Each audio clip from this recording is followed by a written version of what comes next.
Greg from Philadelphia, what's on your mind? Yeah, Emma played. I'm sorry, I'm just picking up a sandwich right now.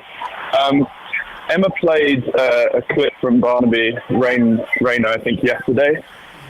And I thought it maybe... That was kind of Matt's... Yes. I hadn't From seen who? it. Matt played Barnaby Rain from Novara Media. Okay. Yeah, that's right. And I just thought it might be a good opportunity to call up and give your listeners some sort of context to the shit show that is British politics right now.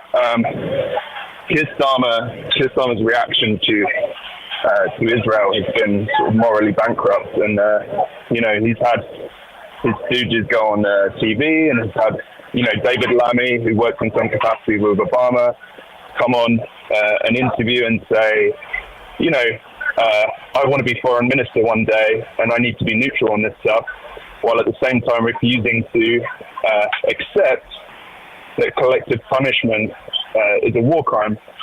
Keir Starmer is supposed to be a humanitarian lawyer, and came out straight away and said that I stand with Israel.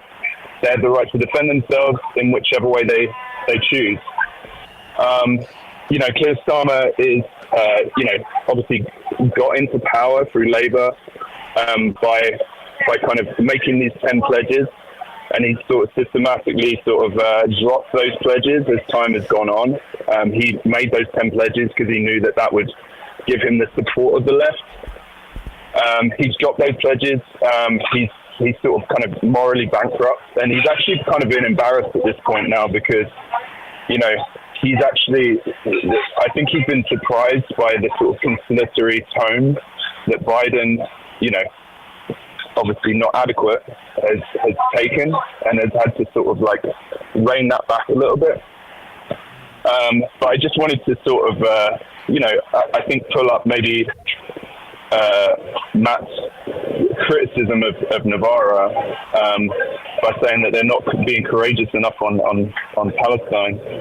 I have the displeasure of sort of listening in on both sides of the Atlantic in terms of politics, and I listen to you guys. I'm a paid up member, and also listen to a lot to Novara, and they've really taken exactly the same tone as you guys. They've been unequivocal in their criticism of Israel. And I guess the last point I want to make on Starmer, he is going to become prime minister in the UK.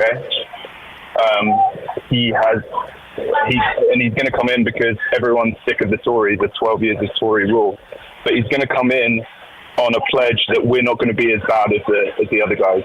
And that's obviously extremely worrying because he's going to tinker around the edges, not do anything, and the right wing of the UK is absolutely waiting in the wings.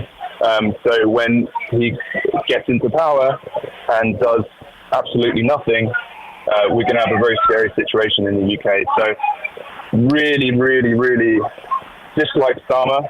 And I also wanted to just get sort of Matt's reaction on that. And I wanted to make perhaps his criticism of Novara on this maybe stems from Michael Walker, who is the presenter, who often takes quite a kind of devil's advocate, neutral position as a presenter, but he's also been extremely critical of Carl, Israel. I appreciate that perspective, caller. Thank you. I kind of started to ask, I'm curious because I don't want to paint with too broad a brush. My perspective on the Novara stuff basically stems from the Jeremy Corbyn anti-Semitism stuff from a few years ago, and I thought they could have been a bit more forceful. But I do want to give them credit because I like you're saying, I think they have been doing a lot of good work on this. Yeah, Matt, I've actually heard that criticism as well, and if you wouldn't mind, if I could just address that real quick, and I won't take up too much of your time. Very quick. I think that I think that the left in the UK were completely devastated by the Corbyn situation and by losing. I think that there was an element of, because Starmer came in with these pledges that kind of kept the right quiet, the left quiet.